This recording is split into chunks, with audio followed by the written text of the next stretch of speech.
अरे ओ धनपत काका। हाँ भैया। अरे कुछ गल्ला वल्ला बा?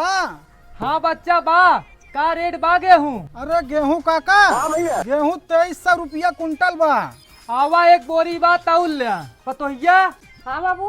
अरे घरवा में गेहूँ रखा एक बोरिया लिया तौलाइत बनिया आई बाटे। अच्छा ठीक है बाबू।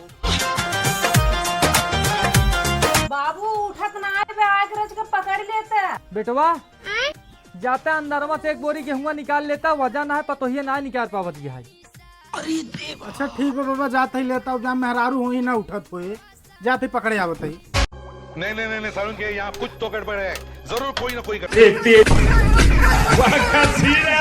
कैसी आवाज आवत है? गिरत पड़ा ना इंसान है। 80 अरे सरवा ई तो हमरे पतोहिये के तौलत बा।